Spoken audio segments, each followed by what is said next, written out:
Siapa nih di sini yang suka nonton drama atau baca komik? Beberapa dari lo mungkin adalah orang yang rada sebel ya kalau ending drama itu ngegantung atau ending komiknya tuh ngegantung. Gue juga sih sebenarnya. Nah, tapi meski ada banyak banget ya orang yang nggak suka cerita ngegantung, sebenarnya ada banyak juga nih orang yang justru seneng gitu di spoilerin. Kayak mereka tuh suka gitu kalau dari awal udah dikasih tahu endingnya kayak gimana, biar di tengah-tengah nggak ngegantung terus. Dikasih tahu lah siapa yang mati gitu kan, dikasih tahu siapa yang kayak gini-gini di akhir. Itu malah jadi bikin mereka lega gitu, karena ya biar gak digantungin aja sama drama atau komik yang disuka. Nah, lo sendiri tipe yang mana nih? Lo suka spoiler atau lo lebih suka kalau nggak dapat spoiler? Well, sebenarnya ini juga bikin gue mikir sih, kenapa ya ada orang yang nyari banget spoiler atau kayak nggak apa-apa gitu dikasih spoiler, tapi ada juga yang ngehindarin itu mati-matian sampai bisa marah atau musuhan ketika dijelasin soal spoiler. Nah, that's why di video kali ini gue bakal coba analisis dan ngejelasin alasannya. So, lo pantengin video ini sampai habis biar lo bisa dapet keseluruhan insight-nya.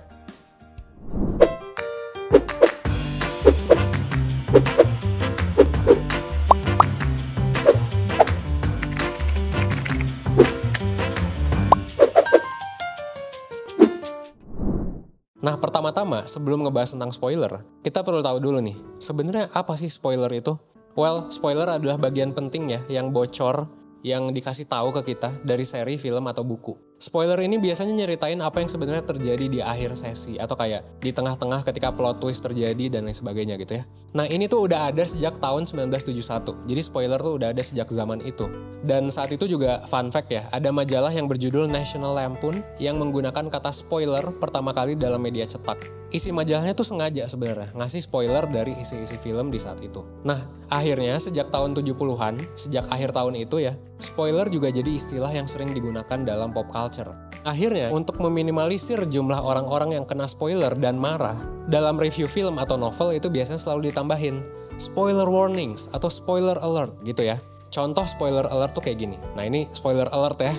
Misal, Iron Man mati di Avengers Endgame. Nah, itu kan spoiler ya. Sorry banget ya kalau misalnya lo belum nonton Avengers, tapi beberapa dari lo yang belum nonton pasti sebel gitu. Biasanya sebel kalau misalnya lo nggak suka spoiler, karena lo jadi tahu ending filmnya. Tapi beberapa dari lo ada juga yang mungkin seneng, karena kayak, oh gue jadi tahu gitu. Gue nggak ketinggalan informasi. Mungkin malah itu akan ngebantu lo buat nyambung ngobrol sama temen lo tanpa harus nonton filmnya.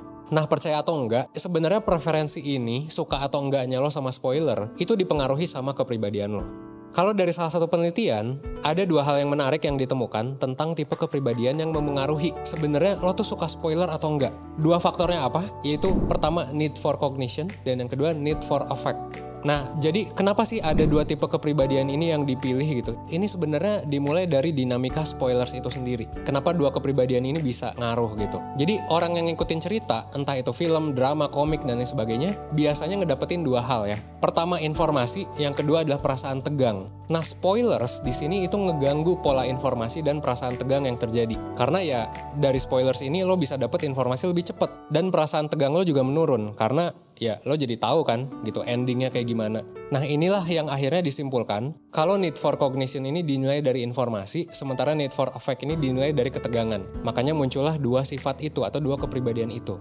Hasilnya kayak gini, orang-orang yang punya need for cognition yang tinggi biasanya adalah orang yang cenderung menghindari spoiler. Pada umumnya, orang dengan need cognition adalah mereka yang suka dengan sesuatu yang kompleks, suka dengan hal-hal abstrak, dan suka menganalisis sesuatu. Karena gini, menganalisis informasi serta detail dalam cerita itu ngebawa kepuasan tersendiri buat mereka dengan need for cognition tinggi.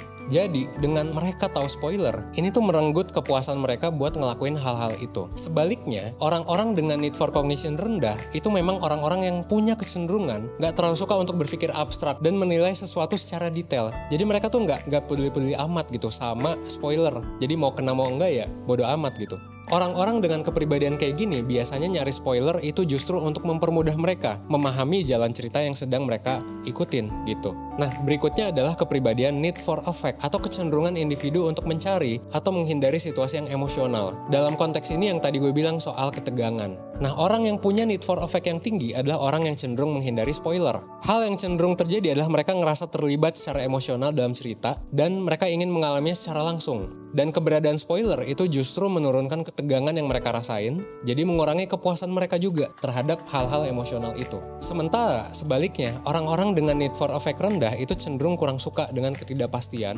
dan ketegangan yang timbul di tengah cerita. Jadinya mereka berusaha untuk nyari spoiler buat mengurangi ketegangan itu.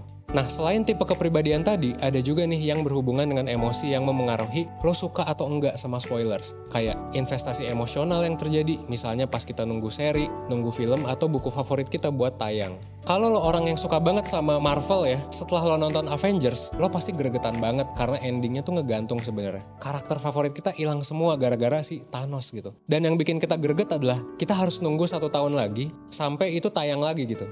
Nah, di sini sebenarnya dalam kurun waktu 1 tahun ini, lo sebenarnya sedang menginvestasikan emosi lo di film Avengers. Makanya buat sebagian dari lo yang memang nunggu banget, ada kemungkinan ketika lo kena spoiler, rasa kepedulian lo itu terhadap film ini ya jadi hilang aja gitu, jadi sia-sia. Sementara kalau lo gak menginvestasikan emosi lo, ya lo pasti cuek aja kalau kena spoiler gitu. Sebenarnya nggak jarang juga kena spoiler ini malah bikin kita ngerasa takut, bikin kita ngerasa stres bahkan cemas gitu. Nah, apalagi biasanya kan kita menjalani hidup ya. Kayak kalau kena spoilers udah itu kena kecemasan juga dan stres yang berbarengan juga dengan masalah lain. Ya bisa jadi kita jadi ngerasanya ya stres banget aja gitu. Kayak misal kita lagi ada masalah di kerjaan, entah sama teman kantor, atasan, atau emang lagi kerjaannya banyak banget aja gitu. Tambah lagi masalah percintaan, belum lagi masalah sama orang tua, belum lagi spoiler gitu kan. Kompleks banget lah masalah hidup. Nah, kalau menurut gue sih kalau misalnya lo ngerasa lo punya banyak masalah gitu ya, lo ngerasa lagi cemas banget, ngerasa overthinking, atau kayak bingung aja gitu kelanjutan hidup ke depannya kayak gimana, sama kayak ketika lo nunggu film gitu kan. Well, saran gue sih lo bisa coba untuk ikut layanan konsultasi sama mentor 1%. Dengan lo ikut layanan konsultasi, lo bisa curhat one on one dengan mentor 1%, lo juga bisa cerita tuh semua keluh kesah lo, dan lo juga bisa diskusi buat nyari jalan keluar dari permasalahan yang sedang lo alami. Nah, selain sesi konsultasi, lo juga bakal dapet beberapa hal lain, kayak misalnya lo bakal dapet psikotes, di mana nanti lo bisa tahu kepribadian lo kayak gimana, tingkat stres lo kayak seberapa tinggi ya, sampai kalau misalnya lo bingung sama karir dan jurusan, lo bisa tahu nih minat lo di mana dengan lo ikut tes minat karir yang ada di layanan konsultasi bareng mentor gitu. Dan di akhir sesi juga lo bakalan dapet nih worksheet yang disesuaikan dengan permasalahan lo. Jadi nanti lo bisa ada panduan buat nyelesain masalah lo secara praktis gitu ya. Nah, buat lo yang pengen tahu lebih lanjut tentang layanan konsultasi ini, gue sih nyaranin lo untuk klik link yang udah gue taruh di deskripsi, atau lo coba explore aja tuh berbagai layanan 1% di 1%.net. Silakan aja di explore. Dan buat lo yang nonton video ini juga lo beruntung, karena kayak kalau lo klik link yang gue taruh di deskripsi, lo bakal dapet diskon khusus buat lo yang nonton video ini gitu ya. Oke, akhir kata gue harap semoga video ini bisa ngebuat lo belajar ya, dan ngebuat lo berkembang. Seenggaknya 1% setiap harinya. Sekian dari gue Evan dari 1%. Gue tunggu lo di layanan konsultasi bareng mentor di 1%. Oke? Thanks.